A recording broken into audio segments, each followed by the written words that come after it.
live, I think. I can't Ba, find ba, my ba, ba, ba, ba. OBS window now because I tabbed away from it and then everything disappears in a sea of windows. But welcome to the show Hi, everybody. on our new Wednesday, Thursday show. It's like The it, Wednesday Enjoycast it's on Thursday. basically a holiday for me. It's a first Indians playoff game tonight, so that'll be a That, thing. that could be a holiday. You can't really call it a holiday until they win.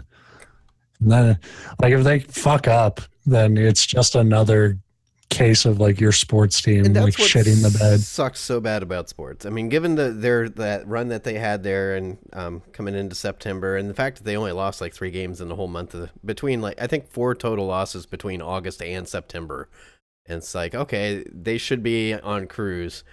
Doesn't mean crap in sports. Like we could easily go out in 3 games against the Yankees, and you'd be just sitting here like, well, fuck. Yep. So, yeah, And but everybody would be like, wow, Aaron Judge. bastard. But we shouldn't start with baseball talk. No, That would probably be, not. Yeah. that's people. Especially like we actually have stuff to talk about this week. I assume. We sure do. If I can remember any of it, I'm so fucking tired.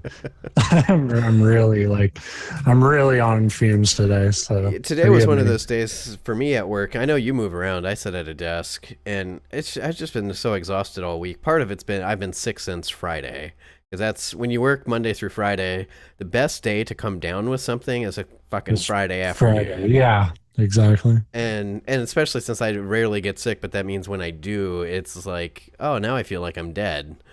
Um, Now there was some upside to that. I did get to play more video games than normal, but Sometimes I honestly like. I don't like. Nobody likes to get sick, but it is kind of nice when it's on some level where it's like, finally, I can just tell people I'm doing nothing, and that's all it was and because they I can't. didn't. They can't fight me. When I say got to play more games, I didn't call off work. I still worked Friday, and I was kind of back on the upswing by Monday, but I was still certainly sick, but I still worked. But at Yeah. least on the weekend, Saturday, I still had stuff I had to do. But Sunday, it was more like, okay, I'm sick. It's Sunday. I'm staying home and playing games all day, and that's all I I'm did. ignoring. I'm ignoring football. And Right. Well, focusing I'm on a what Browns really fan. There matters. wasn't if we don't There have isn't football, football. right? Yeah. Last 2 weeks, We just have the winner. I saw about 5 minutes of the Browns Bengals game, and that's all you needed to see. They got the ball to start the game and had to I missed the very beginning because I was doing stuff, and I flipped it on, and it was first possession, and they had the ball 3rd and 20, and I was like, yeah, Yeah. that sounds like Cleveland. And then they punted, and I went away. I went into the kitchen for something, and I came back, and the Browns had the ball again. I'm like, shit, Cincinnati scored that quick, and then the score came up, and it was 0-0 still. And I'm like, what the fuck happened? And then they said, oh yeah, the Browns recovered a fumble, and I'm like, oh cool. So we had the ball on like the 30, and they can't go anywhere with it. They get to another 3rd and 20, and it's like, what the fuck? But they're still well within field goal range, and then they kick it and miss way wide, and I'm like, yeah, I'm not watching this. And it just continued that way from what I understand. But anyway, it wasn't hard to ignore football. We'll put it that way. Um, I Yeah. what I did do is I went back. I had started the game months ago, and then kind of just got busy on other games. But I went back to Uncharted 4 and basically finished it. I got to the last like Wait. What's basically you can't. no. I mean I'm finished You now, either but no, yeah. I finished it. But I mean on Sunday I almost finished it in one day, but I had like a chapter left, and I finished it Monday after work. Right.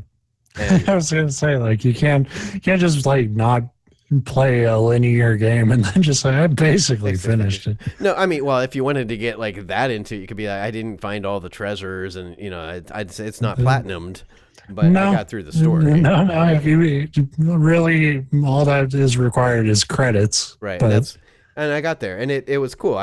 But it's funny because it ends up in the exact same category as Tomb Raider, the reboot. I haven't played the newest one yet, where it's like afterwards, I'm like, man, like I really want to play another Uncharted game now. I really liked that, and like, and then there's the platforming sections, and they kind of suck, and then you turn the corner and there's shooting section. It kind of sucks. And it's like, wait, why the fuck did I like this? But I did. Like, I enjoyed it. I thought the platforming was much It was better.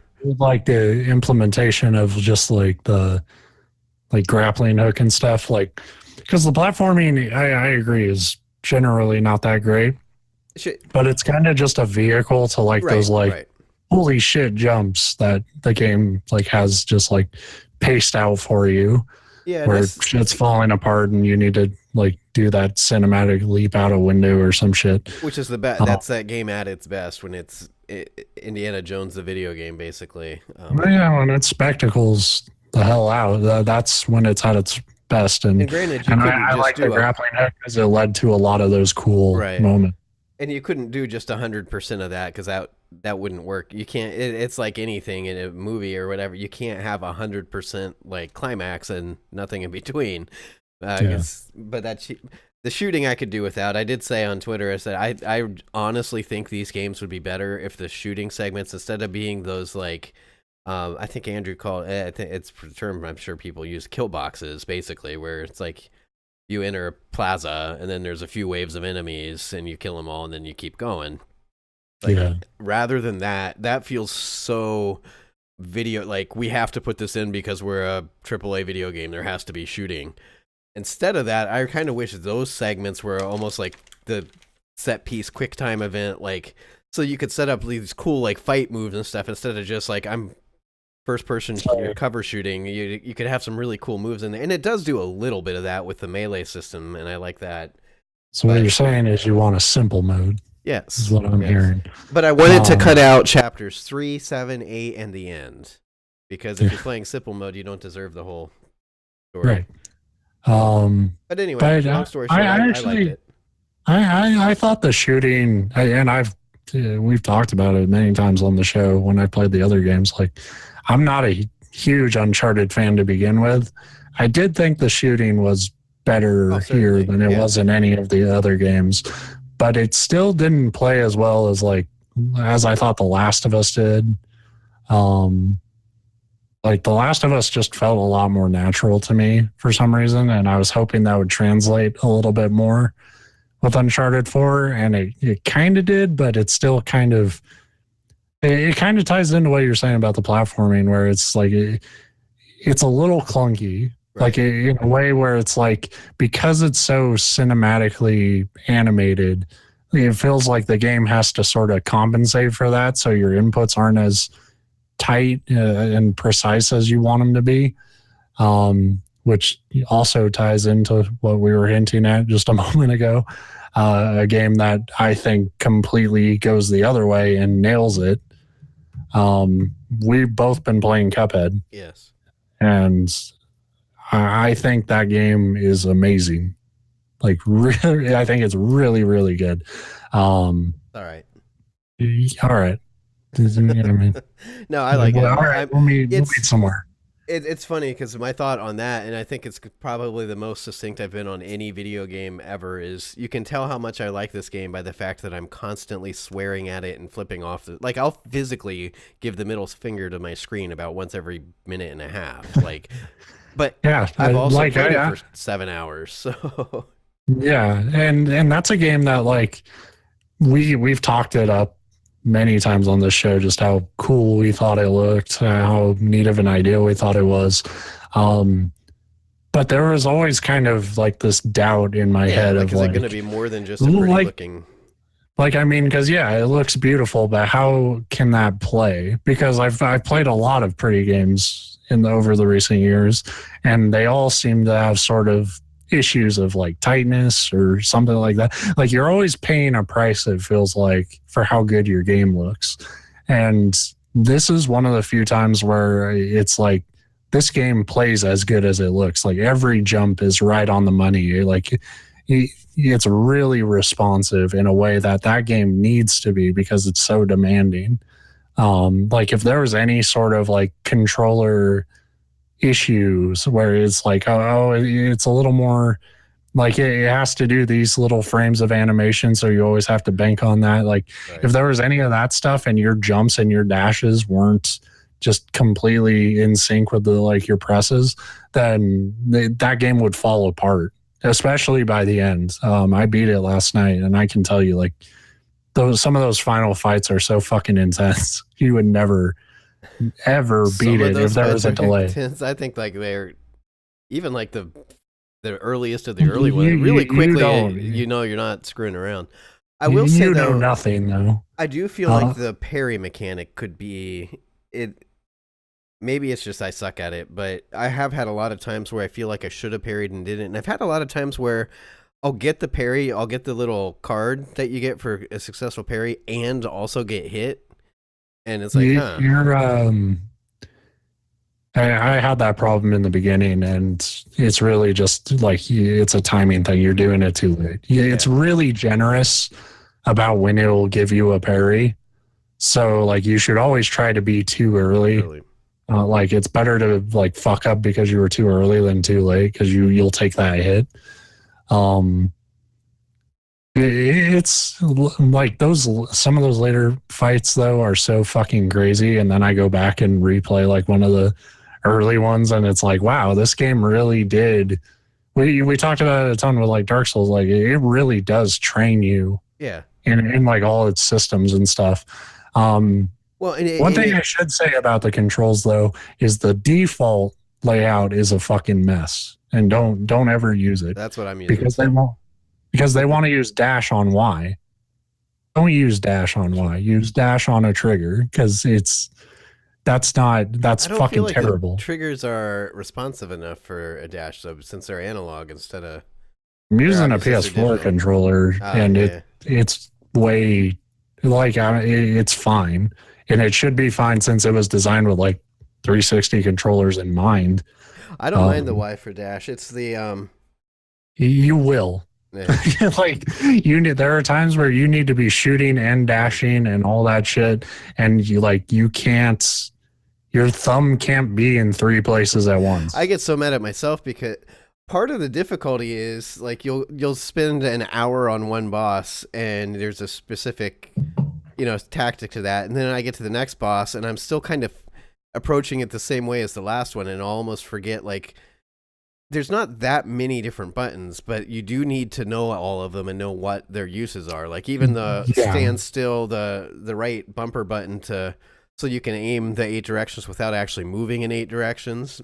Yeah. You don't need that for every fight, but certain fights you do, and you'll get to it and I'll forget that you can do that, or I'll mix up I can't tell you how many times I've wanted to like stand still and hit the other bumper or vice versa. You'll get that down. What I needed to do more of, and I kind of got the hang of it near the tail end of the game, is like the game really wants you to constantly be switching your weapons up. Yeah, see, I do that a lot now. And like there's a point, like I understand, like it's just the left bumper, but there's something like mentally, like my mind just like completely blanks at certain points where it's like when you need to quickly switch back and forth between it, because there are situations where it's like you can be doing a lot more damage and killing a lot of the enemies that are kind of trying to fuck with you outside of the boss if you're alternating your weapons that way. And there was one boss last night that's like this ghost train, and you just go through the entire train and it's like a different ghost pops out in every phase. And that kind of taught me that, like, okay, use the broad shot here and then switch to this, because this is a more direct, more powerful shot. Yeah. I was using that on up until I'm through all the bosses on Island 2. I have one more run and gun on Island 2 to do. Then move on to, I think there's 3 islands and then the casino. I don't know. I've been kind of like avoiding. I don't want to like see the specific blueprint, but anyway, you beat it, so you know where I'm at. But anyway, up until and I guess this is meaningless too, because you can basically do any of the bosses on the islands in any order. Some of them you have to beat to get to the next area, but Island 2 is pretty open. There was a lot of points where you could go have your pick between like 4 different boss fights. That's something I like about the game. And Island 3 is a little more shut off in that respect, but there's still a lot of like hidden paths around the map that like, okay, I could do this fight next if I wanted to. And it's kind of nice because that the game's not structured in a way where it's like, well, you have to kill this guy to ever have a prayer of beating this guy. It's like, no, each fight kind of stands on its own. You have to learn each boss's unique attack patterns, and I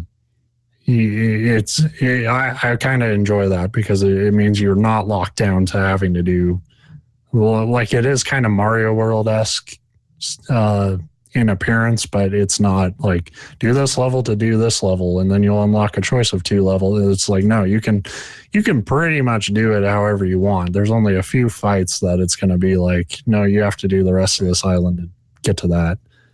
But I stuck with this standard single shot thing up until I got to the roller coaster boss, the clown guy. That's fucked up. And I went to the homing gun immediately because the homing gun does less damage.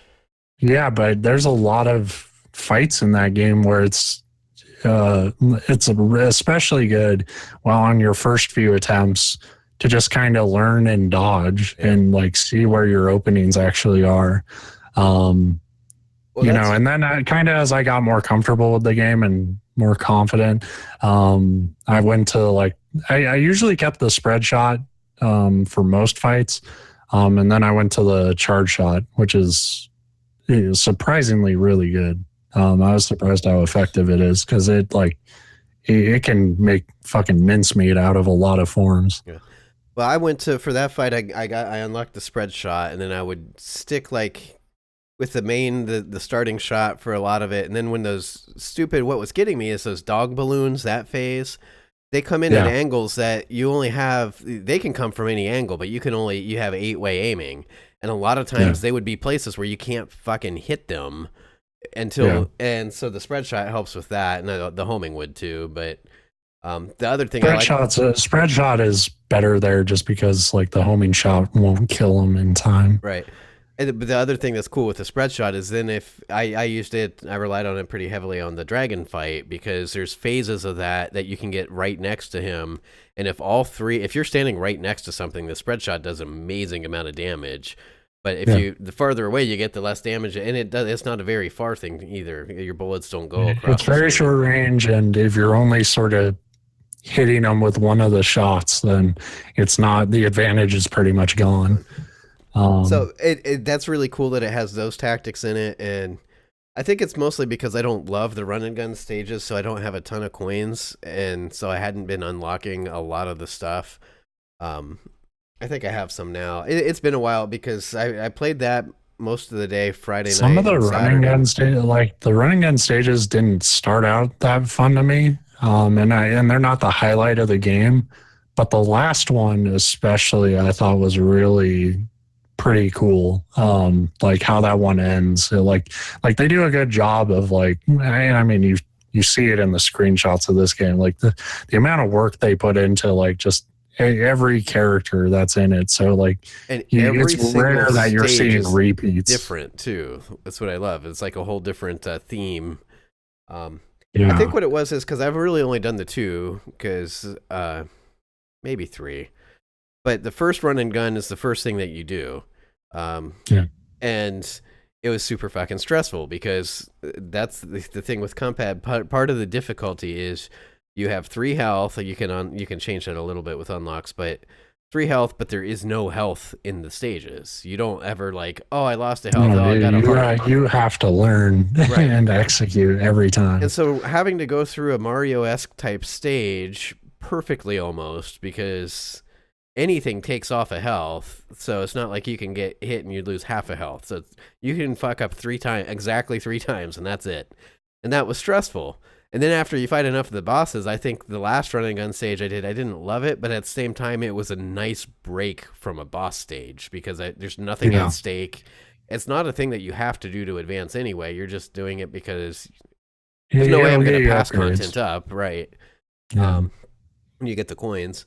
But it's a stressful game, and that's what's so hard about. You say, oh, it does the Souls thing where it's, and we're not trying to be like, oh, it's Souls-esque, but like you said, you learn, you do get, it forces you to get better, but it literally forces you to get better because boss stages are the same. You can only get hit 3 times, and by the second island, most boss stages are 4 or 5, have 4 or 5 discrete stages to them. So at least the first, it's one of those games where like you're like, how the fuck am I doing this first part consistently now? Right. Because every time I've played it before, I'm like, this is a nightmare. But then this is unbeatable. I can always tell when I'm getting too frustrated. The genie stage, what's the genie stage? I think. What a fucker. Or the bird fuck stage, that guy. but I think it was the genie one. The genie one, and they do this too, and I don't know if I like it yet or not. Because it's got that old school. It's all about pattern memorization. But the bosses do not have they have patterns within them, but there's some randomness to them too. And that randomness can be infuriating sometimes. Yeah, and that's what I was going to kind of talk about. In regards to like if there's a criticism, and it seems like it's a common one among people playing this game. Like, and I mean, I love this game, but it is kind of interesting how there seems to be so much RNG at work that for a game that's like so much of it, like, and I can't tell if like the game would be lesser if it was like, if there were set patterns, because there's something to be said about when you finally beat one of these fights, because you're reacting to what the boss is doing and not because you just memorized what he does. Right. So you need a little bit of that, but sometimes that randomness really isn't fair. No, there's times where the best example I can think of off the top of my head is when I was on the Dragon stage on Island 2. I was going to say. And there was a few times, it's hard enough as is, and so then when you get that one run where you're doing okay, and all of a sudden there's no clouds that you could physically jump to because they just didn't. The only cloud you can jump on is the one that he shot directly towards. Right. And it's like, oh, great, I have to take a hit. You gave him a free hit. Right. And that gets infuriating. Like, if the game wasn't initially hard, maybe, and like you say, it does add to it when you do finally beat it, but it also is the thing that pushes you to that edge where you're about to, like, just wipe both my monitors off my desk and throw my controller across the room. Because it's just so... It sucks when that happens, when it's hard enough that it demands perfection. Then when something comes up that it's just by chance, but you couldn't possibly have done anything about. It seems like those moments really seem to happen when it was a case of like those platforms. Anytime it seemed like it was like platform related, there was a chance the game could just fuck you out of a hit. And every health is so fucking precious that like... I just knew, like, on a lot of these fights, I would just restart, after taking one hit, because it's like, well, fuck you. And like, you just took that run from me. Gave me a little quicker restart, because that's something, too, because you get to the point where these multi-stage boss fights, if you take a hit in the first stage, I know I might as well fucking restart now. And because I need all my health for that third stage. Right. And it's not that hard. You hit the pause menu and go down one spot and restart. But sometimes, especially when you're frustrated and you're trying to do it fast, and then the menu doesn't react necessarily as... It's not as snappy as the rest of the game is. And so, you're like, I totally have. And it's funny because all of that contributes to the rage thing. Twitch actually tweeted something earlier and I'd seen the guy before, but I don't know his name, but he's a relatively big streamer. And they're like, oh, so you liking Cuphead or something like that, or having trouble with Cuphead? The guy during this stream, you just see him like fuck up and scream and like just slam his controller against the wall, and then it goes to "We'll be right back" screen. And some of that's probably over the top Twitch user animations for his like idol. Yeah, and I mean some of that's probably I'll say showmanship, if that's the right word. I'm sure. A lot of that's not holding back because that's what streamers want to see, but that is the reaction that I'm constantly fighting, because I'd like to say I'm more mature now and don't want to break controllers over video games. There is something to like having your PS4 controller be your primary PC controller, and I don't have a Bluetooth adapter, so like it's all wired in, and even if I just like jerk my controller in a violent motion, my game would freak the fuck out. Like my computer would like beep at me like 5 times, and then it would be like, okay, controller's plugged in. But then Cuphead would be like, all right, a second player's here. And I'd be like, what? And it would take forever to just exit the game because it's like constantly trying to put Mugman into my shit. So I never, I've broken way too many electronics over the years. I was surprised how reserved I was with Cuphead, because how fucking fragile the goddamn PS4 USB cable is. But yeah, that stuff, like when the game seems unfair, that can be frustrating. Luckily, I think by and large, like as angry as I get during that game, most of the time I recognize like one, I'm having fun. This is well designed, and it's on me. I'm not executing. I'm not learning how to avoid this attack. So it's kind of on me. And I would say like 95% of the game is mostly it's that, and that's why it works so well. But beyond the like unfair, those unfair platforming aspects, the thing that was kind of driving me nuts was like more like the glitches. Like it's not like a perfect. And I don't even know if some of these are glitches because I can't tell. And maybe that's an insult to the game as well. But on the genie fight, he does this attack in the first stage where he like opens a chest, and chests and treasures and stuff all get thrown at you. And there's some you can parry, but it's mostly just dodging. More than once, and definitely more than once, because it took me a long time to fucking beat that prick.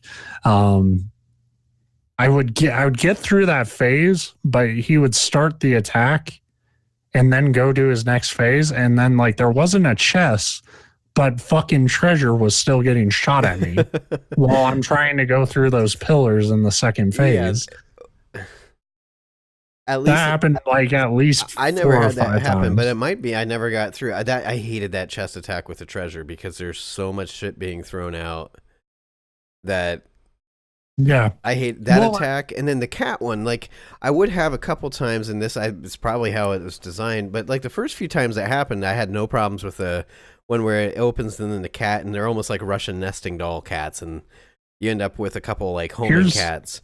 Here's what's fucked up about the cat thing. Just to interrupt you real quick. The first 45 minutes, it took me about an hour to win that fight. It stretched over the course of an afternoon. I played it a little bit, got frustrated, took a little break, and came back later in the day.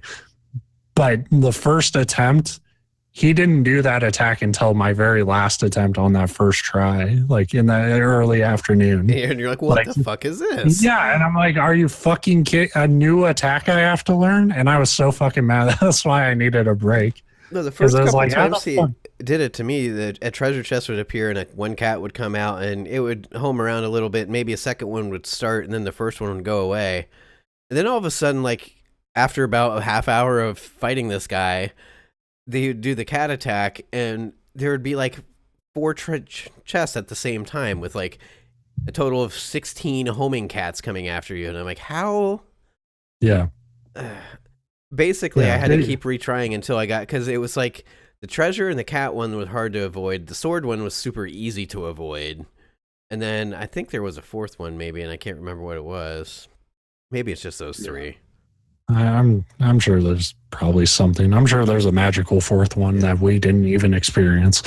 So that, that was annoying. And that chest attack I would never say like that glitch was responsible for how I failed those individual fights. But yeah, it didn't fucking help at all. The other one did cost me, and it was on the final boss. And the final boss has this attack where he kind of chases you to one end of the screen, and you have to get to the very edge of the screen to not get hurt. But you have like these enemies that are coming from off the screen on both sides. So you have to kind of pay attention for the tells to like make sure you don't just get sandwiched between them. So he would like, if he sent me to the right side of the screen, it wouldn't It would just, be like a normal attack, and I would either avoid it or I got hit and it was my fault.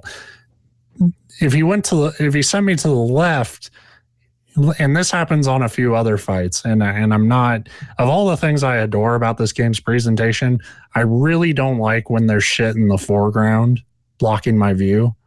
And it's not even one of those things where it's like, oh, I have to be better. It's like, no, you're kind of just fucking with me here. Like, this isn't an attack that's obscuring my vision. You just put shit in the way to cover enemies and stuff. So he would send me to the left side of the screen, and then, like, I would just take a hit.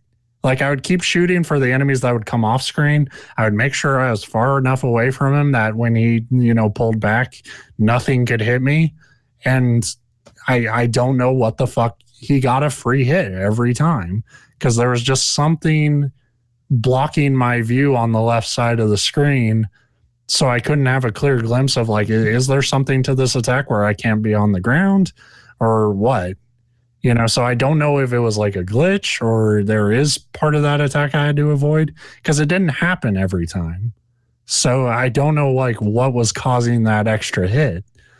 And some of the other fights have that same thing where it's like there were enemies small enough that they were covered by shit in the foreground, and you would just get hurt. And it's that kind of feeling of like, well, fuck you, game. How would I ever know they were there? Right.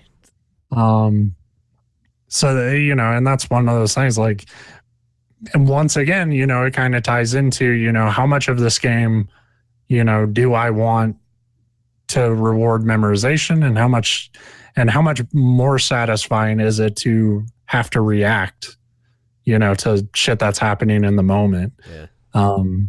Because at no time do you ever think, like, once a boss is really kicking your ass, at no point during it do you ever think, like, all right, this is the one where I'm going to win.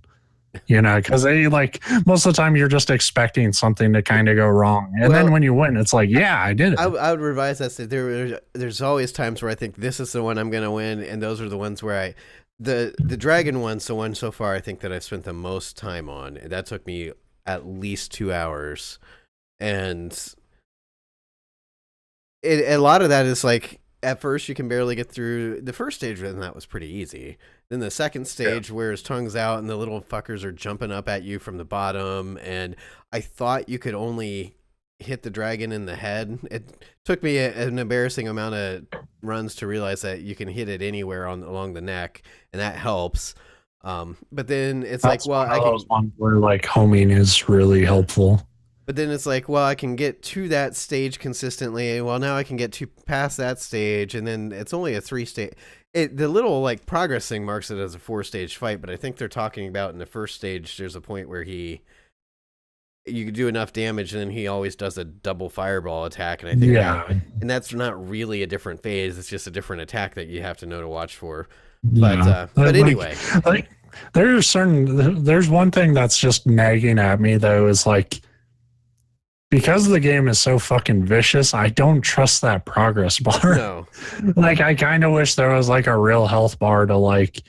Yeah, because I understand why you couldn't do it, because there's so much detail in that game. To, like, add one more thing to the HUD would just be distracting. But instead of the progress bar, at the end they could show you how much health he had out of his health pool or whatever.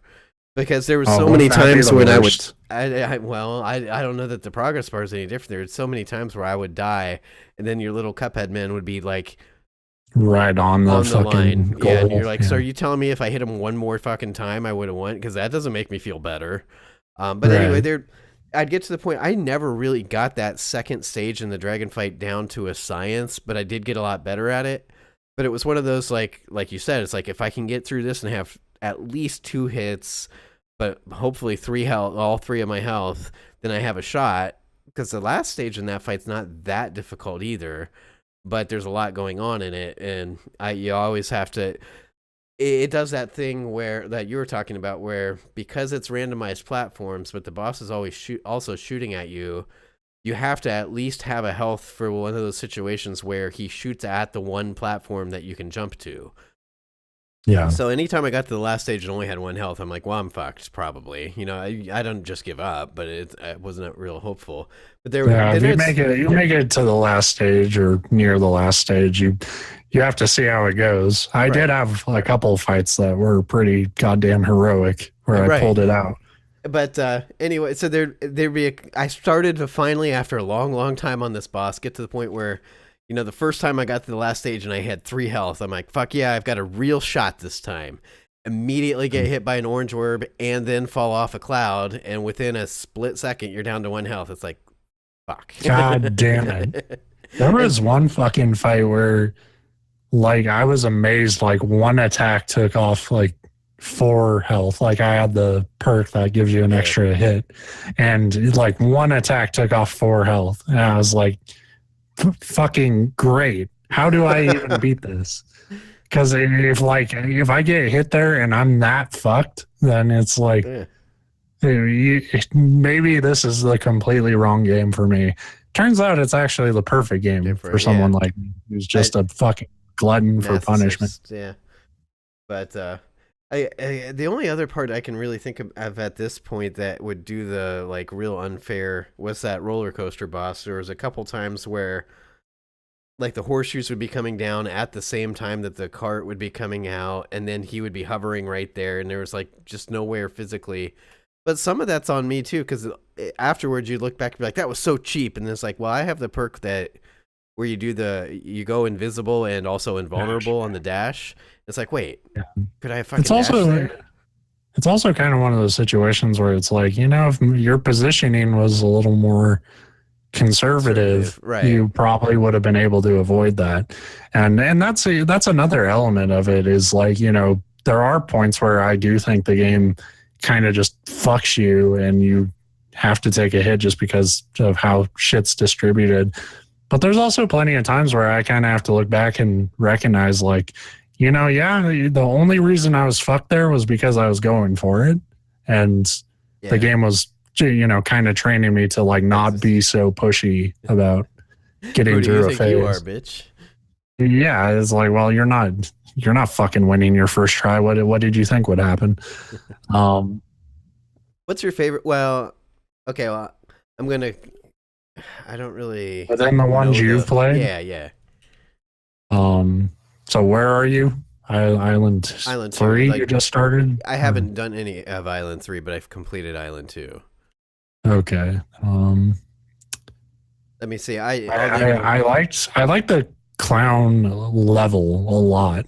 The fight's all right, but the level design, like the sad moon in the background and stuff like that, they use a lot of great colors on that. Like a lot of my favorite fights are based around the art, I'm finding. Yeah. I liked the candy shop one on Island 1 for that same reason, with the like woman that would come out and like is almost like the old Popeye cartoons where she'd come out and there's no vocalization, but she'd like come out and kind of curse you and go back in and then send one of her minions out and you'd kill it. I think that was Island 2. The start of Island 2. Might have been. The genie fight as I've been saying for days, fuck that genie. I actually think that's a really cool fight.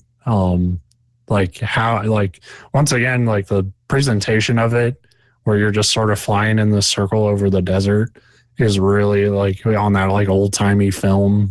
Like that's a really cool effect, and the attacks are like when I beat it, it was really satisfying. Yeah.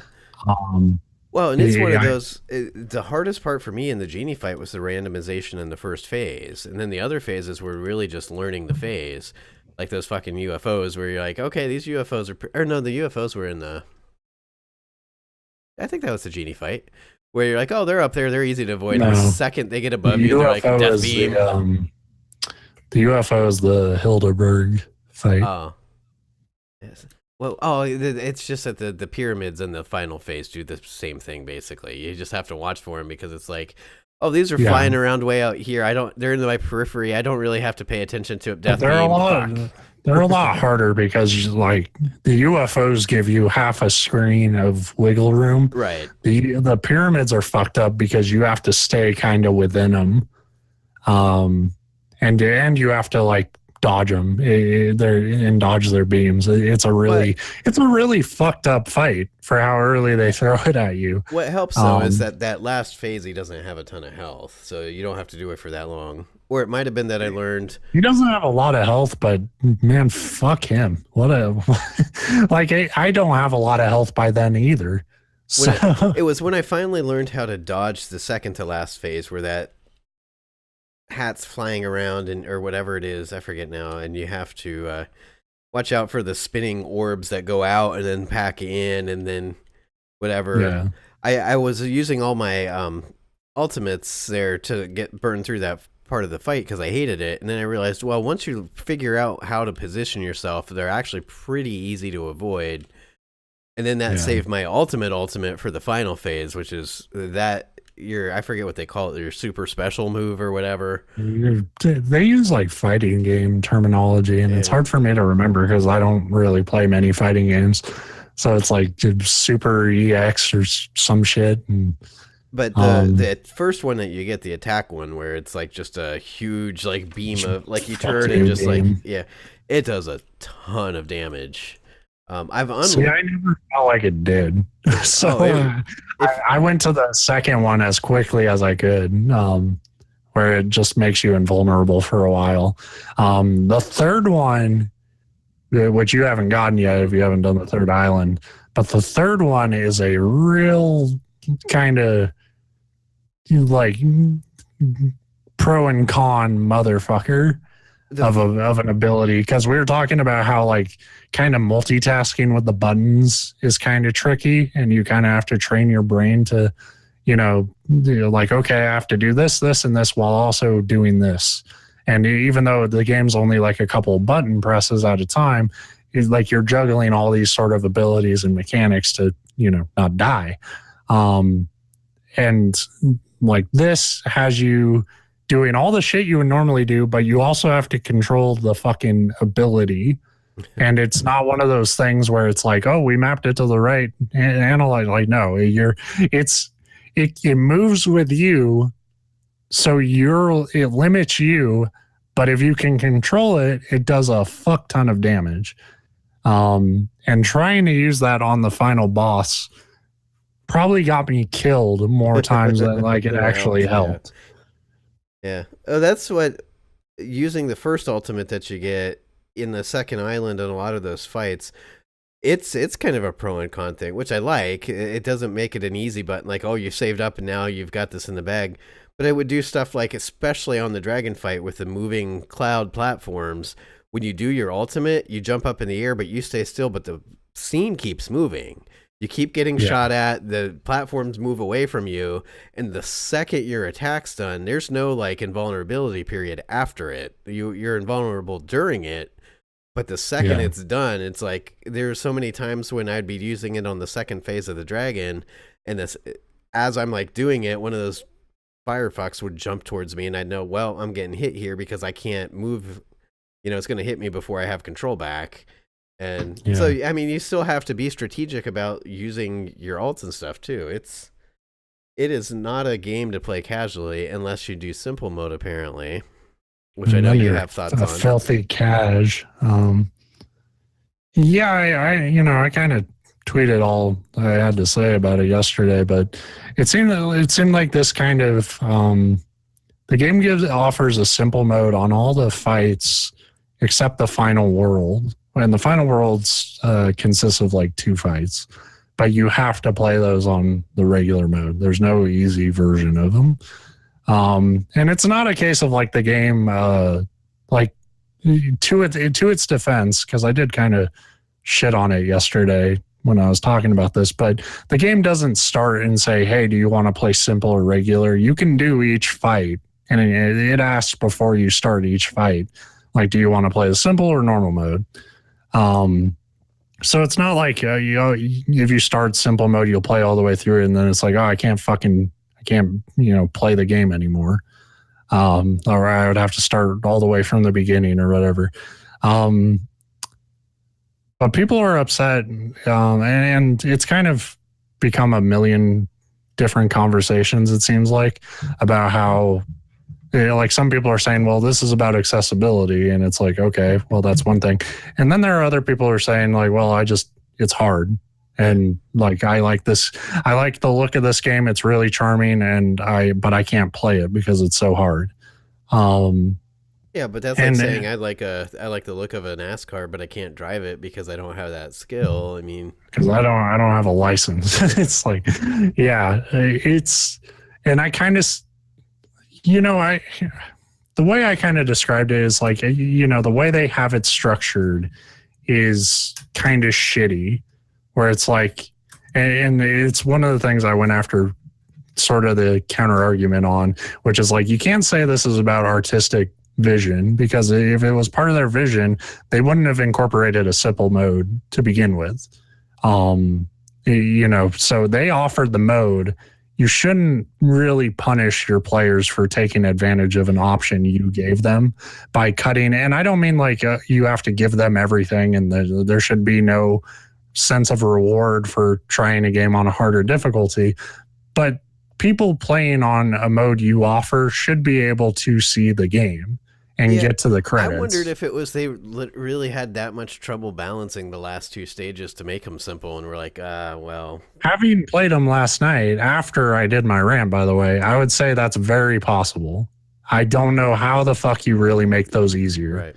And that's what I felt like a lot of the arguments yesterday that I was seeing came more down to, well, I would have done it this way, and I don't like those arguments, because there are ways I would, if you're going to make that a valid argument, I'd say, well, simple mode means anytime you parry, you get a health back. But that's how I would do it. That would be a idea. Whether it works or not, honestly, I don't know. Because and I kind of, everybody's argument is going to have that tinge of like, well, this is how I would do it. But honestly, like, and Will was kind of engaging me a little bit on that. And by the end of like kind of talking to him and sort of just airing out my thoughts, I was like, honestly, they should have just not had a simple mode, I don't think. Because I would, it wouldn't have invited as much, I think, if they were just like, look, we have a specific vision for this game. It's supposed to be hard. We want you to feel those kind of ups and downs, and that sort of, like we're sort of dragging you forward and you're getting better because of the times you fail. Because I think, when you look at like a Dark Souls or something, and that's always the go-to, especially on this show, but that's a great example of a game that didn't compromise. Yeah. Well, and I would make the argument, and I get when people flat out say, well, it's too hard for me, I can't get through this. I think anybody could get through Dark Souls. Now, if your argument is, my life is busy and I don't have time to learn this, that's completely different argument, and I get that. But it's you have to sometimes you have to make those calls. I think like you have ignoring the accessibility part, I get. So, but I'm not talking about that. I'm talking about the average gamer that. I'm talking about difficulty. People who don't have, skills to pay the bills. Like you. And it was sort of one of my points yesterday is like, outside of kind of everything going on with Cuphead, I think I kind of just wish in general more people would accept like challenges in their games. Because I understand, and we talked about it plenty of times on the show about wanting to unwind with games, but how satisfying are some of our, like, how are so many of my favorite moments with any games came from like being pushed. It came from those hour-long fights where I'm fucking swearing and I'm just so on edge, but then like that wave of like victory is just it's unparalleled. Right. Well, and then of course that comes down to not every game has to be the same thing. And I get it if you're disappointed because you saw the cutesy, cartoony, really nice visuals and thought it was going to be something and it's not. But if you really just want a casual game, it's like, that's okay, then play something else. There are more casual games out there. I guess that is one area where every game is not made for your one individual taste or what you want. I mean, because I could say I wish Call of Duty games were more story driven and deep and less superficial shooty. well, that just means Call of Duty isn't necessarily for me. Yeah, you went to a shooter and wanted a less shooty shooter. Right. And it's like, maybe those games do exist, but you went to like King Shooty Shooter. And I think that's where it gets to me there, is where they're like, well, it shouldn't be this hard. It's like, well, I like it. So you're arguing that I shouldn't have the thing that I want because you want something different. This game is genuinely like making it like I'm taking my time sort of thinking about it. But it's one of the front runners for my game, my personal game of the year right now. It's like I enjoy what it is, and I think they completely nailed what they were going for me, for somebody who does sort of embrace the challenge of these sorts of games. But, once again, like I said, they offered the option. And if you give people the option, you shouldn't really shit on people for taking advantage of it. No, I don't think. It is weird that, see, I hadn't even looked at it yet because I've played all the courses on regular because you have to.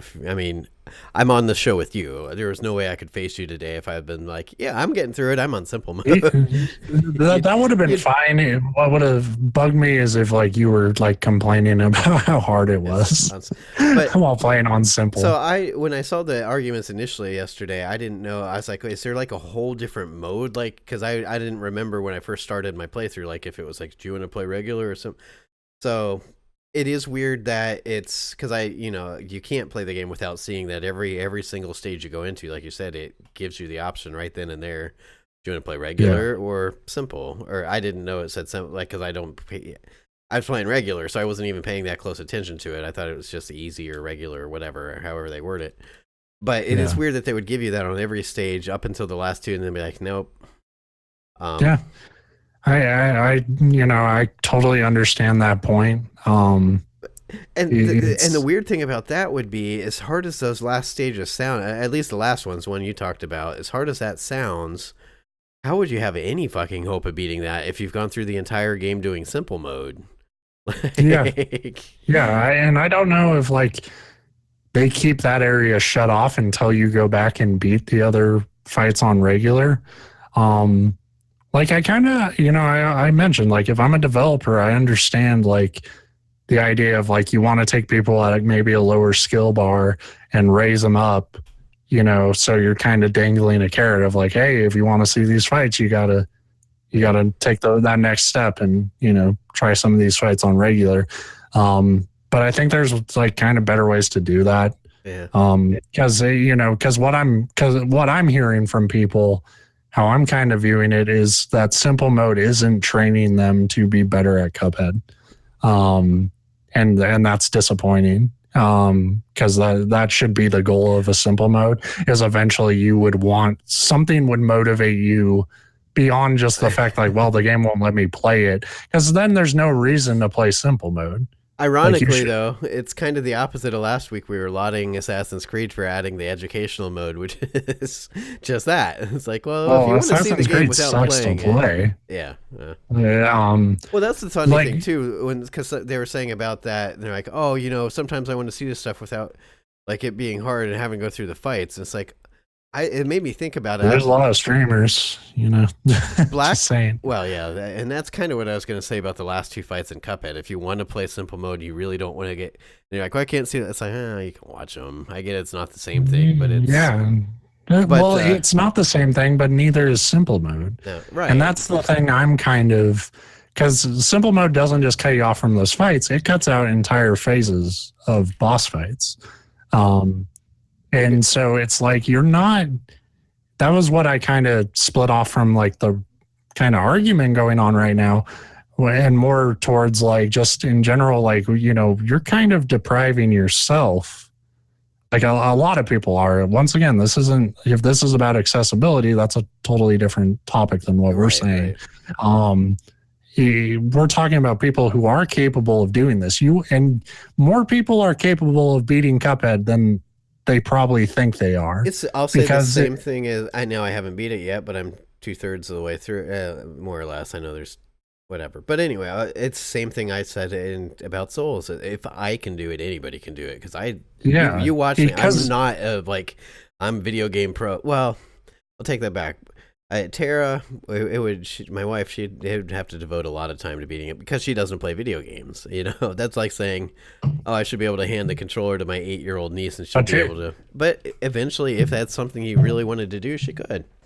Anybody can. Like beating a tough video game is not this Herculean feat that you like. We make big deals about like, oh, this guy beat fucking Dark Souls playing with his feet or whatever. It's like.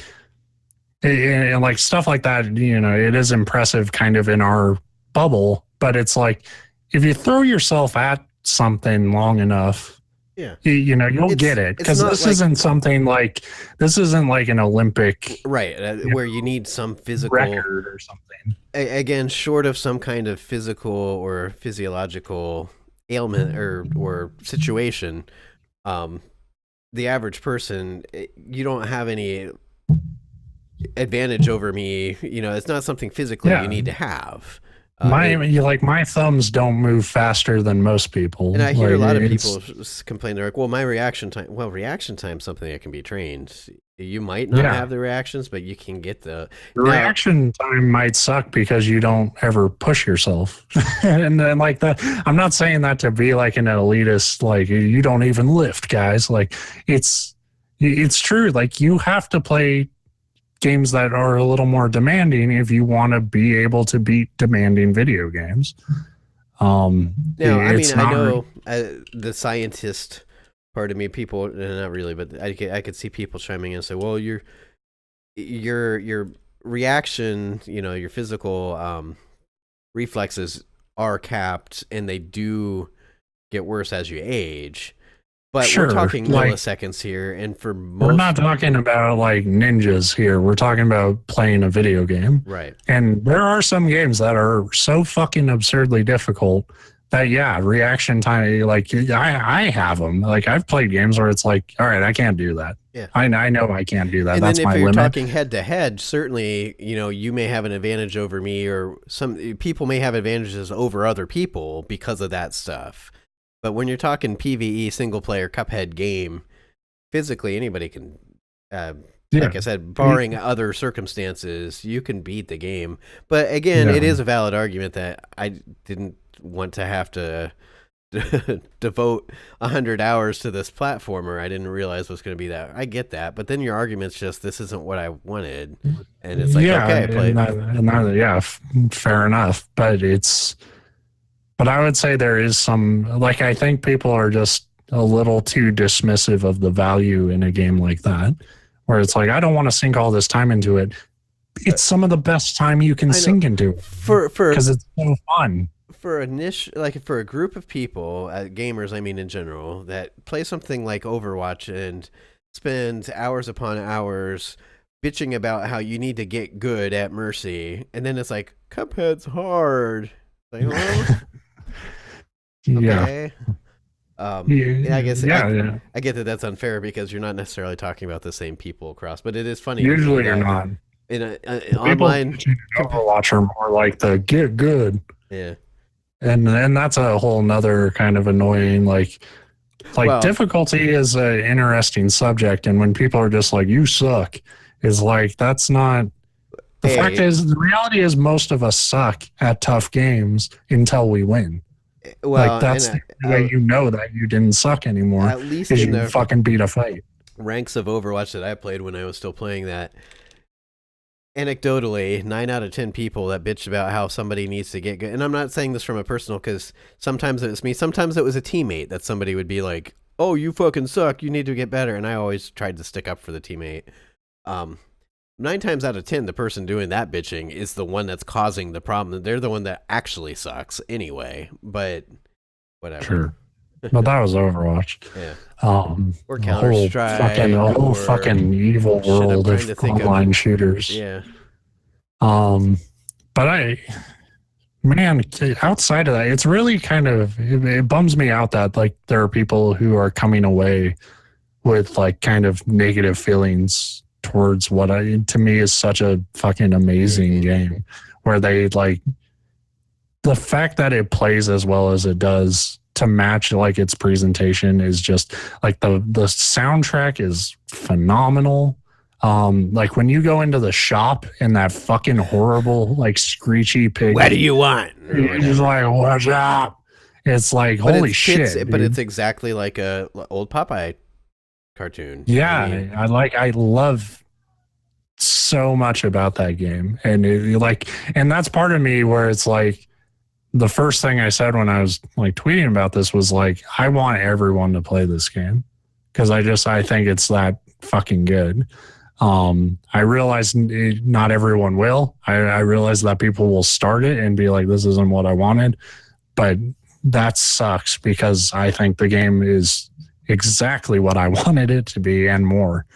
But I do think a lot of kind of the discussion around it is there's some validity on both sides to be like, yeah, like I said, they offered the mode. You should be able to see everything they have in the game. Like they should have found a more graceful way to get you to that end of game content than just saying like, well, fuck, now you got to play regular. Yeah. We don't know how to make this easier. But you know, at the same time, it's really not that different. There's been tons of games that have done that, like the Sonic Mania. Well, to get the actual ending, you have to go get all the Chaos Crystal. I mean, it's presented in a more obvious way, but yeah, and that's like tied to like bonus stages and stuff. But you could still like get an ending in Sonic. And I think, you know, there should have been a way to do that.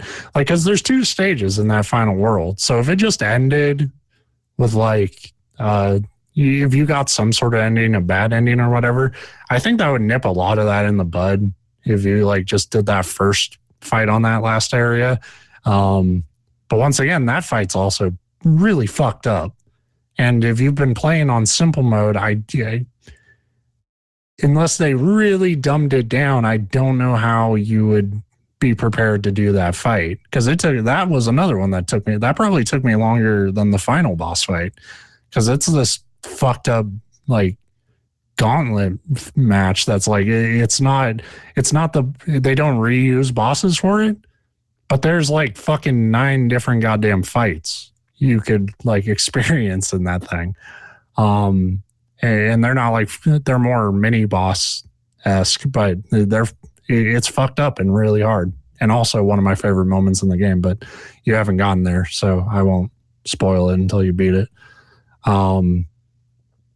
So outside of all that, you know, difficulty discussion, it gets, you know, every recommendation I could give a game. I think it's damn near perfect. Damn near perfect. Damn near. God damn near. So what are your plans now that you've beaten it? No, well, I'm gonna go west and start a farm now. Try to find yourself. So what am I gonna do with anything now? No, I started actually. I beat Metroid: Samus Returns. Before I kind of got into Cuphead, I had to pull back from Cuphead a little bit to beat Metroid. Is like if I dive into Cuphead, I'm gonna come back to Metroid completely fucking confused with where I was and what I was doing. And I wanted to 100% that game because the game just makes it really straightforward to do that and will show you everywhere on your map you need to go. So I did that, and that game really picks up near the end. Like the boss fights they're pretty fucking hard, but they're also pretty damn fun, and it made me wish there was a little bit more because you do repeat a lot of the same like 3 different Metroid fights throughout that game, and then it just sort of starts throwing like actual bosses at you, and it's like you're not really prepared for an actual boss fight because the game just never really said like, hey, you need to turn into a morph ball and go on this guy and fucking power bomb him or some shit. I was curious about that because you had said last week I was just like hunting down these Metroids and they're all the same, and that's one of the few things that I kind of thought I remembered from like I've never played through a Metroid game, but the big boss fights were like Metroid. Yeah. I mean, that was part of it. So, well, I mean, you know, they're basing it off of Metroid 2, which was a Game Boy game, and that was the mechanic, was you were hunting down 40 Metroids on this map. And I don't remember. never played the game, and the last time I watched someone else play it, I didn't watch very long. But I don't think, there's like, I'm sure they added a lot of stuff here, obviously. And that stuff, I wish they went a little bit further, is all I would really say. Other than that, it plays great. I like that. I know a lot of people are like, I kind of wish the exploration was a little more challenging, where it's like, because like I said, it's very straightforward to 100% that game. But I kind of liked it. I didn't want a game to be like, well, fuck, I'm all the way near the end. What am I missing? Why is my percentage still here? It's kind of nice to like, just, at any point you can scan an area of your map and it will show you like, hey, there's a room over here. You didn't go into it yet. And it's like, okay. So that game's really good. If you have a 3DS, like, and any Metroid fan has been probably craving a good Metroid game for a while. That one's up there. Yeah, I'll probably check that out because I've wanted to. It's kind of like and it's kind of where it hit with people my generation. There was a lot of people I went to school with that were into Pokemon, but it was also kind of one of those that I was just like almost too old for it. Like it came out at the tail end of, like, if I was a year or two older, it'd have been like, oh, that's that kitty thing, for the most part. But I hadn't played a Pokemon game until X or Y, whichever. I always forget which one I even bought. But I liked it. And it's kind of the same thing with Metroid and Castlevania, honestly. It's just like, I'd like one that's more, not this Lords of Shadow, like the 3D, like Symphony of the Night would be the one to play, but I don't have anything right now that I can play that on. I think it was. I was amazed that wasn't on Steam. I know, and because like that was one of the first like 360 live arcade games, and that's how I played it. And like you would think that Konami would want money. I'm always confused when companies don't want easy money, and that would be such a perfect fit for Steam, but.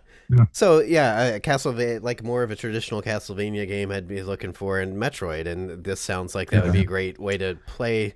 I think this one would be a great starting Metroid game for people because it plays a little like it just has the modern conveniences that, like, there's a little bit. I talked about it last week how you kind of. You're pressing a lot of shit at once. You're kind of multitasking with your thumbs in a way that's a little uncomfortable.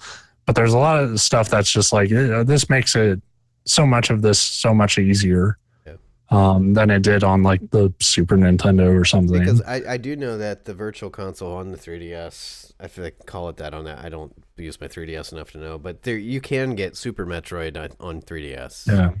So that would be an option as well. But it sounds like and that's a very good game. I was talking to somebody a while ago on Twitter about like favorite Super Nintendo games, and for me it's always a toss up between Super Metroid and Donkey Kong Country, depending on how I feel that morning. And usually it's Super Metroid, but sometimes it's like I like the monkey. Go monkey. Njoystic podcast. Go monkey. So I beat that, and that was good. Playing a lot of good shit at once is always a nice feeling.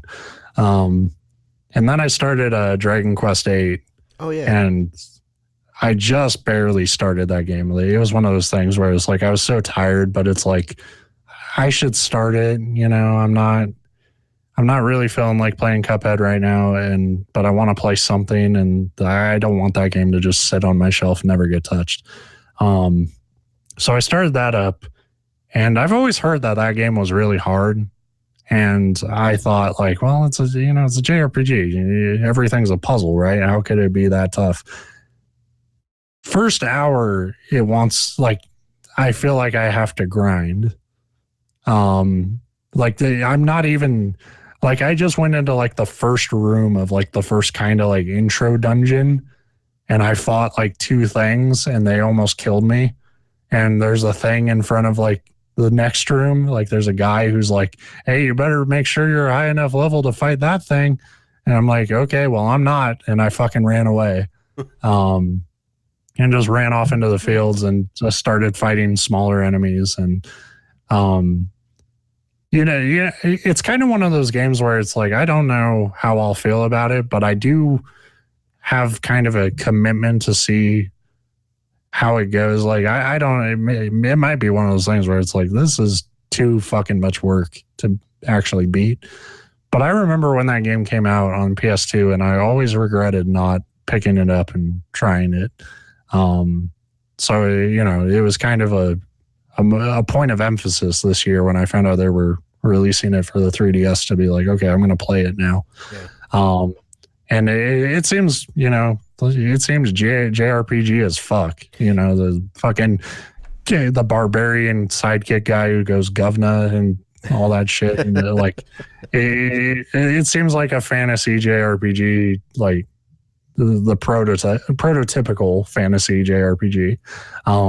But it's also, I'm kind of in the mood for that thing. So it all works. It's instead of being like, oh God, another goddamn fucking goblin thing. It's like, all right, cool. I get to kill some goblins. But like I said, it seems surprisingly hard right now.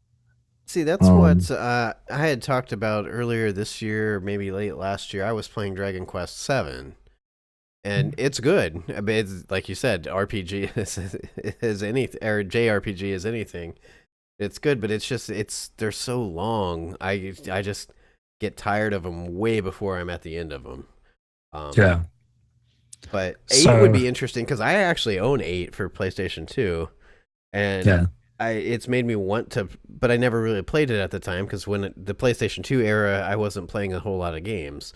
And that's getting this new 2DS has really helped for that stuff though, because if I had to like turn on a console and go to a TV to play it, my motivation would be sucked away. Right. The fact that I can just sort of do whatever I'm doing on the computer, turn on a stream or something, and then flip my 2DS open and I'm at it, is like that makes it way more JRPGs, strategy RPGs like Fire Emblem or Final Fantasy Tactics are way better on handheld.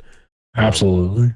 I had talked about it. I was kind of in the mood, and I kind of still am a little bit, but if I could find like and I'll say this wrong, but Etrian Odyssey. Yeah. That kind of thing, I could see playing that on handheld, but really that's the only way I could see playing something like that. My brother has one of those games, and I don't think he's unwrapped it yet. Because he's my brother and he doesn't play things easy. Say if I could get my hands on one, I can get it off of Amazon for pretty cheap. But yeah, I did. Every now and then I'll check to see if my GameStop happens to have one, and they haven't. I was so fucking mad at myself. I might have talked about this last week. The grocery store that we go to is kind of like one of those all-in-one stores, like a more localized version of Walmart or whatever. And 2 or 3 weeks ago, I was there for something, and I'm just going to go back to the game section. I do that every now and then, and they have a really, really tiny, I thought it was just like clearance games, and then I noticed, actually my wife noticed the second time we went, they're selling used games there. I don't know where they get there, because it's not a big enough place that they have a whole lot of turnover. But I was looking through that, and they had Monster Hunter 3, I think it is, or 4, a newer one than what I have on PSP. And they had it, it was like $8. And I like Monster Hunter, and I thought about it, but at the time I was getting some other stuff. It's like, I don't need to buy this right now. And then like a week goes by, and I'm like, I really should have picked that up. And we're at that store like 4 times a week anyway for groceries and stuff. So I was like, that night I was like, we're going there anyway. I'm going to go make a beeline there, and I'll pick it up. It was fucking gone already. In our small town, a Monster Hunter game in a used game corner of a grocery store I thought would still be there. And I was like, damn it. I knew I should have grabbed that. I thought I was the only one who liked games here. That's why my internet's down. I have those moments a lot, but it's always with like digital cells. And, but I like lately it's been a lot of stuff right now. It's been a lot of shit, with the like European cell or whatever. Like everything you want in Europe or Australia. Yeah, I'm like trying to keep perspective. Like so much of my shit goes on sale, and it's like, hey, $8 for this thing at the bottom of my Steam wish list. And then like I think about like today, like they just like Amazon got some more Switches in stock for the actual goddamn price a Switch should be. Mhm. And I'm like, if I didn't spend so much fucking money unreasonably, I could just buy one. I know. Um, It's so tempting too because what are they? 250, I think is the. they're $299. Oh, I thought ours had it for 250. Maybe it was 299. It had to be. But all of our stores around here have them right now. They will sell out once people start buying for Christmas relatively soon. But as of Yeah. right now, here in my town, they're very easy to get. Yeah. But yeah, same kind of deal. But we, being a responsible adult, there's other stuff too. It's like it makes it hard. There, a couple weeks ago, we were standing there. I'm like, I just curious if they have them, and I looked, and they had like 8 of them. And they had both the black one, the black, whatever they call those. The gray. Yeah, the gray candles, and they had the red and blue Joy-Con version. They had both, and you sit there. People like the red and blue, but I don't get it. Yeah. Like, I guess like if dumb shit is cool now, then I guess I understand why people. I kind of like the red and blue, but I feel like I would get tired of it after a while. And then the gray is just I kind of just want my. That's my thing. Is like I'm not gonna say the gray looks good, but it doesn't. It doesn't look like anything that would fucking like stand out on my desk, and that's what I want. We've probably talked about it because we've been doing the show for way too fucking long, but it's the same with like they'll do these like exclusive consoles, like Destiny PlayStation 4, and it's white, and I'm like, it looks gorgeous. And that one was that's probably a bad example because it was mostly white with some like gold. Yeah. But then they'll be like, oh, here's the FIFA one, and it's yellow, and it has a big soccer player on the top. Red Xbox. And I'm like, I don't want that sitting in my living room, though. Like, if I had a dorm room still, maybe I wouldn't care. But, like, I live in a house. I want just, like, black boxes. Right. And I'm not saying I shouldn't make them because I know people shit. like them. It's just I have a hard time getting excited about that. Transversely, with handhelds, that doesn't bother me one bit because it's not something that you display out. Like, it's not sitting there next to your TV and DVD player and stuff. Yeah. Like, I guess, for me to shit on people who like the red and blue Joy-Cons, when I like the look of my black and turquoise 2DS, it's like, okay, maybe I like tacky shit too, just different types of tacky shit. But like you say, your 2DS isn't sitting up on your that's part of it or whatever. But I guess people's Switches are, everywhere now. I'm amazed how much that like portability aspect took off for people. For someone like me who doesn't, I like my 2DS, but I'm not taking it anywhere. I play it when I'm in my room. So I started Dragon Quest VIII. I really need to put more time into it before I can have much more of an opinion. The other thing I played was the Call of Duty World War II beta. Oh yeah, I did hear you talk about that. And it sounds like it was kind of what we I don't want to say feared, but we're hoping it wasn't. Yes, and yeah, because it really just does feel like another Call of Duty game. And I'm a little bit ashamed of myself for how much fun that still is to me. Well, but it's like you had said though, and we've said it before on the show. It's not that either of us hate Call of Duty. It's just that the iterations are so minimal that neither of us feel the need to play everyone. But then when I do play one, I'm like, I enjoy it. This is well designed, yeah. And for me, it's like, I buy Call of Duty like I buy Madden, where it's like very like once every 5 or 6 years, it feels like. I really like the feel of this game, but it does. What I was hoping when they said we were going back to World War II was there would be a return to sort of the more. It would be a change of pace. Medal of Honor or original Call of Duty, that trench, original not trench Call warfare, of Duty, but original Call of Duty where every shot mattered. Right.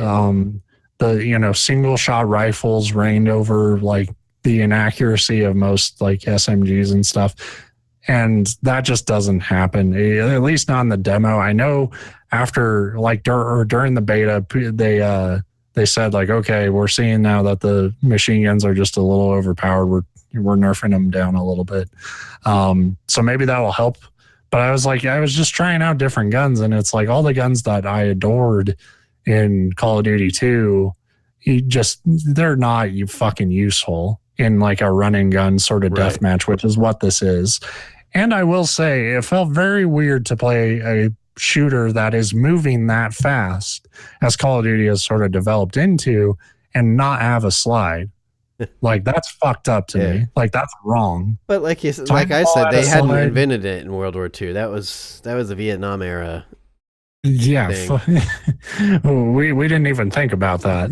Right. In our day, we slowly got to the ground if we needed to go to the ground, and it's like I just want to slide, just in any shooter, especially any shooter that's plays that fast. Yeah, if you're gonna be a fast shooter now, modern day, I expect a few things. I like the cover mechanics, but I like being able to mantle and or vault, however you want to say it, slide in and out of cover. The funny thing is, the game that I've played that I think has done it the best was one of the worst shooters I've ever played, but Brink had a very good traversal system. Just the game sucked. I think Doom had the best, probably. Doom was pretty good. Yeah, but I'm thinking on like more of the multiplayer aspect, I guess. Sure. But yeah, that thing where you can grab ledges as you jump and pull yourself up quickly and like vault over low cover. Yeah, and the game and the maps aren't really designed for that. But I just want to slide. Like that's all I want, and I feel like that game should have one, and it doesn't, and I think that's weird. You probably, when you said the type of guns that you like don't work in that situation, you're probably like me. My favorite gun was always like your standard single shot rifle. Yeah, bolt action, not sniper rifle, but the carbine. Yeah, not carbine, whatever. Yeah. And man, this is making me really miss the what was it? It might have been Metal. The one that was originally Day of Defeat. It was originally a Counter-Strike mod, and then it kind of got its own standalone. Of course, it never was big like Medal of Honor or Call of Duty, but that's kind of where these games originated. They were all kind of like in that melting pot of like just sort of World War II shooters, and we were waiting to see like which ones would stand out. And Call of Duty really kind of nailed it with the sort of like the theatrical sort of horror of World War II, where you would die and then like you would get a quote from some guy, and it's just like, your guts are meant to be on the inside, not the outside. Man, that doesn't make me feel fucking better at all. Thanks, fucking Abraham Lincoln. Yeah.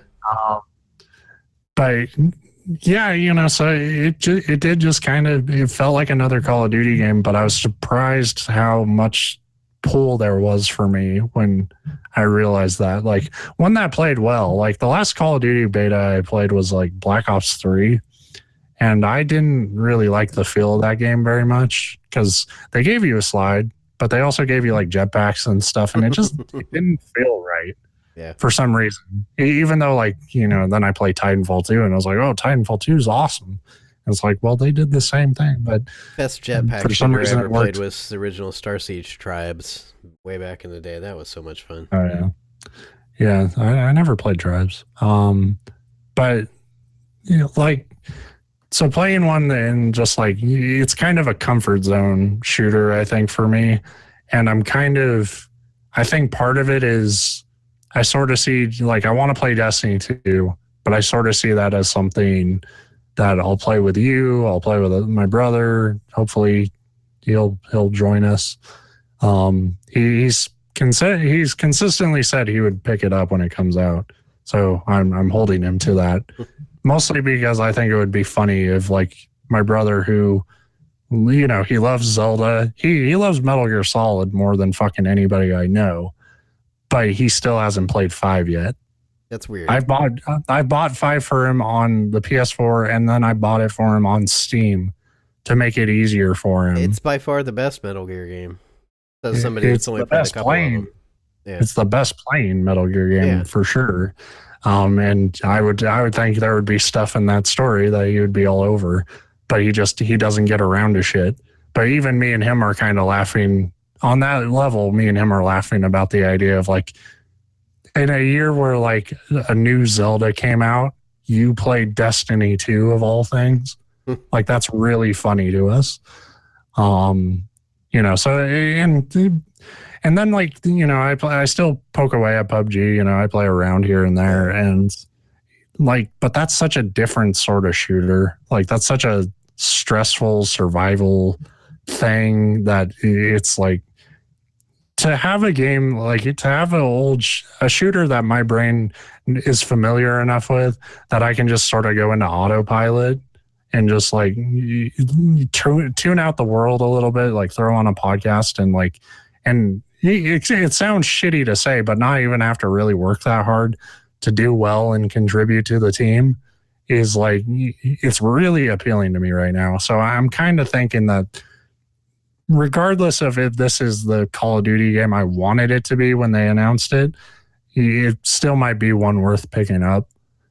Just because it's been enough time for me, and this one seems to work well enough and have enough variation from the games that have come out over the last few years by going back to older weaponry. It does add a level of intrigue to like, well, what will that campaign be like? Will there be situations where you have to use these guns and have to be a little more careful? Because when I got into the series, Call of Duty 2, the best part about it is the campaign. I played a lot of the online multiplayer, but that campaign was what sold me on it. So there was a real strength there that I personally haven't really felt from a Call of Duty game since like Modern Warfare. Like that was the last one where I was like, okay, that's a really good campaign. And then like, you play Black Ops and it's like, that's all right. They kind of try to do a mindfuck thing and it doesn't really work, but whatever. It's dumb fun. So, and it seems like they're doubling down on that is like more, not the dumb fun part, but going back to like, we want to put a lot of effort into making this campaign something memorable. So that's exciting. And the multiplayer seems solid enough that, it'll get shit on, but all Call of Duty games do, and then they sell 1 billion in like the first week. So we might be in a store for more of the same. But that's different because it's the same from I don't know. Yeah. A long time ago, the same thing happened. I think the part that got me the most excited is it sounds like, and I haven't been following it very closely, but they know that they need to focus on story, like you were just saying. But it sounds like they also realize that they need to really start focusing on more human aspects of war instead of just like kill Nazis, bad guys bad. Stop the terror. Yeah, I agree. Because the real fucked up thing about war is like how very little like actual like animosity goes into it. Like on that like ground level. Yeah, well, that's the thing is when it's just fighting, you get soldier and I don't want to say you hate the people. You hate that they're trying to kill you because you're each trying to kill each other. And human reaction to somebody trying to kill you tends to not be good.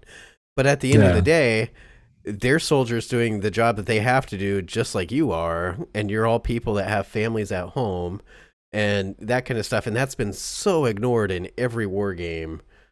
Not every war game, but pretty much most. But a lot of them, a lot of the mainstream, like high budget AAA's. That you need to turn every shooter, especially Call of Duty, as being the start one, into like some Citizen Kane of war, like not whatever. But not everything needs to be a commentary, but there is an opportunity there to like, and it's kind of why Modern Warfare worked. Like, there were memorable characters in that, and it does get kind of like rah military shooter.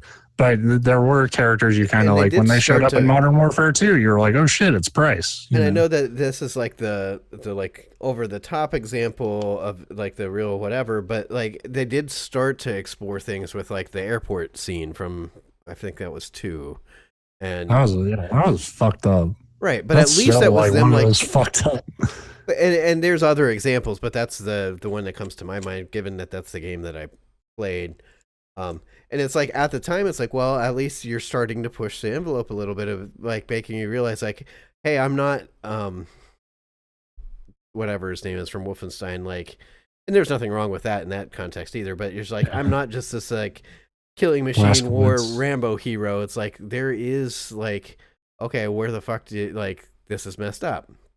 Yeah, There's so more like, to it than that. how the fuck did we all get to this point? You know, But like, then after they did that, then it was like every year it was just like we're gonna put another fucked up scene, like a dog's gonna die, or yeah, you're gonna have it to became kind of this like one-upsmanship of like of this one what, idea. Yeah, yeah, and it's like, you know, really what works is, you know, and really it's what a campaign like that should really try to be going for is like, you know, don't just like have you like you there's plenty of like shooty McShooter shit in the multiplayer. Like make your campaign something that's really memorable. special. Yeah, And that's why Titanfall 2, even though nobody fucking bought it, because they released it at the a 8 people terrible. that did loved it though. Yeah, it's an excellent game. And it's an excellent game because of the multiplayer. The people who, you know, like the feel of it, you have that multiplayer and they put a lot of work into it and they kept supporting it, even though it really probably cost them a lot of money to do so. I was really surprised they didn't get the plug pulled out from under them, which was two metaphors at once. That's how good I am. But like they had that multiplayer and then they added the campaign with some of my favorite characters of the year. Like that campaign was excellent. Yeah. You know, it kind of got overshadowed because Doom came out that year, but you know, like that was an excellent fucking game just on, you know, like they really put the work in on each part of it. So what you're saying is that's one that I need to put on my wish list too, because I know it's on sale all the time. Yeah, dude, play fucking Titanfall 2. Absolutely. Hey, I think that game's excellent. Everybody I've talked to that's played it says the same, and this is specifically in regards to the single player mode because nobody that I know that played it for the multiplayer. Yeah, like the multiplayer didn't really click with me, but the campaign was worth the price alone. I think that game is really good. I think people should give it a shot. If they haven't, if they're like you and you carelessly shrugged away the giant robot for who would do anything for you, including fist bump. And right your wrongs the next time there's a Steam sale or whatever it's on. Yeah. So yeah, that game's really good. Call of Duty World War II seems like it'll be solid. For someone like me, if you're really exhausted by Call of Duty, this won't change anything. Right. I can tell you now. But they might be able to do a little bit more. The great analogy is when you brought up Madden, where it's like, if you're sick of Madden because you've played it every year and you played it last year and like this is the same stuff, the next one you'll probably feel the same. But it's like, if I haven't played Madden for 4 or 5 years, it's probably going to be good. Now, we don't know. Probably a good time to, you know, update your Madden. Like, that's kind of the thing is like, I almost wish that like these games were like, and I'm going to regret saying this because it's going to happen and I'm going to be like, oh, this is the worst thing ever. But when people talk about games being a service or whatever, why don't they ever talk about like the games that should be services? Yeah. Like Madden should just be a thing that you like update. It's just a thing that gets updated for you. I mean, I think that would work better for me if it was like you said. I'll say this and then we'll be hitting ourselves later for saying it, but like then they'll be like, yeah, World fucking of Warcraft download style, update. like $5 a month, and I always have the most latest version of FIFA. I would love that because that's where I'm at right now. I really want FIFA 18. It's supposed to be pretty good, but it's like, these other games I know will go on sale. Sports games don't until they're so irrelevant that you don't want them anymore anyway, unless you really, really don't care. But the problem is I always play sports games for sports that I also watch. So I don't necessarily want to be playing games that have rosters from 4 years ago, that kind of thing. Yeah, and that's how I am about like NBA. Right. Stuff most of us have our like. There are people that just don't play any sports games, but a lot of us have like our one sport. I go between the two like the worst ones, NHL and FIFA. Saying FIFA's worst is, I mean, in the context of I'm an American. FIFA's like, I'm the sorry. number one. Do you mean soccer league? Right. And I think out of all the EA Sports titles, FIFA's the one that actually sells the best because they put it on fucking PC, maybe. Yeah, assholes. But and that'll probably be the next thing that I buy at full price. And that's one that if I had more money, I was really irresponsible with the last paycheck in that like I didn't pay any bills right away like I normally do, and then we'd just go out to eat and be like, I know I have money because I haven't paid any bills yet. So I'll show bills. And then so today, no way if I don't pay them. I get paid at midnight again, so I've made it to my next paycheck. But today I'm like, I should probably go pay some bills, and I didn't. Fortunately, I had enough left to pay them, but like just enough. And I'm like, yeah, that means no more splurging right this second. Yeah, but, adulthood's fun. Yeah, where you're like I got paid. I get paid today. I get paid every Thursday. But like the same chunk of every paycheck always goes away. So I like spending money the way my budget's set up. Like I only get so much for myself and frivolous shit. Right. And that never changes no matter how much I earn. So like I can have a week where it's like, hey, you worked like 10 extra hours. Doesn't fucking matter. Like the way this is set up, the way my bills work and stuff, like I only have what I have. That's actually the better way to do it.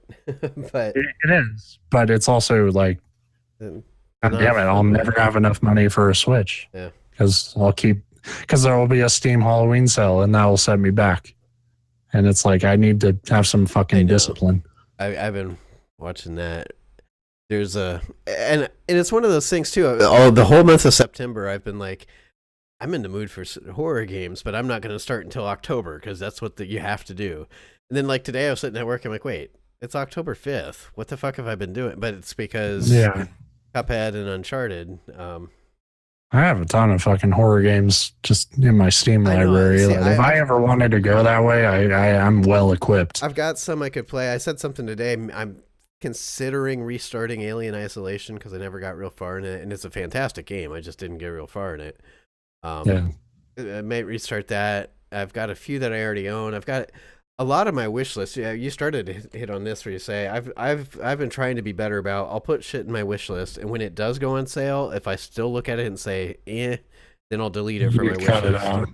Yeah, but there's still rules to that because there's a lot of it. I've got a lot of horror games, and throughout the year, I've been doing like. Maybe starting last December, I'll see a game. I'm like, that looks good and it's a horror game, but I don't want that now. But I'll put it in my wish list just in case it goes on sale in October next year. So I know that shit's going to start hitting sales. Like you just said, Destiny 2. It's still not close enough for my taste because that's still 3 weeks away, but that's probably good because that's another paycheck in there. Sure. Before it. But yeah. That's kind of what set me back is I fucking pre-ordered that shit like a stooge and, you know, because I knew I was going to get it anyway. So if you can get it with a deal, then, you know, you're saving money in the long run. But that did take a hit out of my like spending money where it's like, why don't I ever have money? Oh yeah, I fucking bought a thing that won't be here for a month and might suck. I did that with a shirt I bought off of Amazon, and it was $8, so it's not like a lot of money, but it was one that was coming from like Vietnam, you know, one of these places where it's like estimated delivery date sometime between April 6 months. And and it's like, if it was more than that, I wouldn't have done it. And then last time I checked, it was supposed to come like a month from now, and then it showed up randomly the other day, and I'm like, oh, cool, but yeah. It gets harder with a video game when and there's any more. We've talked about this, and I think it's ridiculous, but it's like, you can pre-order games that don't even have a release date yet, but they're like general windows sometime next year, maybe 2019. Pre-order now, though. It's like, what? Yeah. I mean, I guess it makes for a nice surprise when the game finally fucking comes out. You're like, hey, I forgot I already paid for this. It does exist, yeah. Yeah, pre-ordering stuff isn't a good idea. I don't encourage it. Like 99% of my stuff digitally. I didn't. But stores, I'll give them credit. You know, they're good at dangling a carrot in front of me and like, hey, you can. Dumbest carrots ever too. It's like you get this turquoise color cog piece. It's like, okay. Well, I don't know what you save, but it's like, yeah, you save $8 and you get a dumb fucking graphic for a dumb gun that will go out. Like it'll suck after the first drop, but you know, enjoy for now. because that's how that shit always works in like loot driven games. But yeah, if there's a game I think this Halloween that I would probably cave for in like the spirit of Halloween would be Resident Evil 7. Yeah, I'm waiting for that's one that is like Because I feel like I've kind of told myself like, well, there will be a Halloween sale. That game almost has to be on it because they've already put that game on sale before. So a I can't ton see of sales. right. So I can't see Halloween sales coming up and them not doing that one. Yeah, so that is so that would be yeah. I'm same boat there. yeah. So, well, this show fucking man, fuck Cuphead. Yeah, ran really long. Do you have any new hits to talk about? No, I just touch on Uncharted, Cuphead, and Cuphead. And then talking about irresponsible purchases, it's like now I have to add Lost Legacy to my wish list. Like we did the fucking Njoystic bingo here, where we just talk about like talk about 2 games and then stuff that came out like money. 8 years ago and not having money to play the stuff that we have. So right, yeah. So. And here I am, like thinking, like, you know what? I should really buy Modern Warfare 2. It's $10. It's so fucking hard. It's like, yeah, we really can't spend money, and then you see something like, oh, I should have that. Well, I just realized, like, I never played through all of Modern Warfare 2. I only played like co-op with a friend, and we did like the airport part. And we did a few levels here and there, but I never actually played it myself. And it turns out Call of Duty sell right now. It's like, oh yeah, saw that. And it's like, God damn it. Like, no, I'll buy the fucking new one if it's good. What I remember, I think the story was pretty good, and it's been a long, that was like my first. A lot of people say it's the best. No, well, that's kind of sad then. If I'm saying from what I remember, I think it was good, and you're like, it's the best. It's like, oh.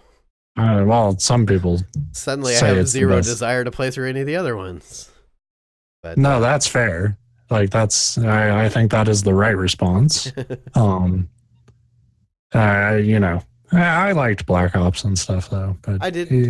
There was one other one after 2 that I played through, but I can't even tell you what it was. I had maybe I rented a Blops, so it might have been Blops 2, but yeah. I don't know. Like I said, we disparage them and I'll make fun of them, but they're not bad games. It's just they're not necessarily what with all the other different things that are out there to play. I have to really be in the mood. They're not Cuphead. And really, games need to be more like Cuphead. Yep. They need a simple mode, is what I'm saying.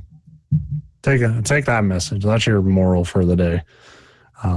Moral for the week, rather, because we don't come back tomorrow. I can't wait till Bloodborne 2 has simple mode. Fuck. Yeah. I love how like reasonable I'm trying to be about Cuphead, but I know if they added some shit like that to a Souls game, I'd be like, it would fucking ruin the game. And it really wouldn't, because you could ignore it. But part of what drives you to get better is knowing that you have no other option. I think so. And that's why I said, like, you know, Cuphead probably would have been better off if they just said, like, hey, it's hard. That's the point. And of course, at the end of the day, it's on me. But now I'm thinking, and I know we're trying to wrap this up because I'm also kind of half watching the Indians game right now. But I have to ask myself if, I'll say Bloodborne. I actually got through most of the bosses in Bloodborne all right. Toot my own horn there. But Dark Souls 1, which I also played right before that, if it had an easy mode or some kind of thing that you could do to make it easier, I wonder if I would have been able to doing that. For me, that was what summoning people was. Well, yeah, and I kind of tweeted about that. Like they give you the tools to make things easier. Although you I just like have how they to do find it, them and that's decide if you're going to do it. At least I didn't do. By the time I got around to finishing Dark Souls 1, there wasn't a lot of summoning going on because it's just the only multiplayer activity in that game at that point is still the PvP, which I never got. I summoned the NPCs really. Yeah. But I summoned NPCs and players for Dark Souls 3, but it's questionable because it gives you a different approach, but it made the bosses much harder too. So it wasn't like that was a easy, like, well, I'm going to cheat. But I think that's a good example though of like, all right, we'll change here's a way to change the dynamic of something that is giving you problems, but without solving the problem for the player right. by just making it easier. And I think that's something that Cuphead probably should have thought about doing, is like, you know, like giving people, instead of giving people the option of like, hey, we just dumb this fight down, like instead like have a way to be like, well, you know, here's a way that, you know, it might help you to change your approach in this way, but you still have to learn how to beat this fight. But you know, whatever. It is what it is, and what it is an excellent game for those of us who have true grit. Yeah. Um, Can't wait till my nieces see it and they'll be like, "Is this what video games were like when you were a kid?" Like, shut up. and it's like we like to tell ourselves it was. Yeah. A lot of times when I imagine old Nintendo games, that's kind of the visuals I get in my head, and then you like see the pixels, and you're like, "Oh yeah, no." Yeah, this is exactly like DuckTales. Anyway. Yeah, that's the show this week. Steve has baseball. I need to eat something or I'm gonna fucking die. Yeah, I've only had I a need that candy bar too, today. but I've got right. a steak waiting for me and some wine and baseball and Thursday night. Nice romantic evening with men in short pants. Tight pants. Yeah, that's right. Adjust that cup before you swing the next. That's the American dream right there. So yeah, thanks for anyone who watches this shit. Good job. Good job. Gold star. Good star. See ya. C-, the Cuphead grade.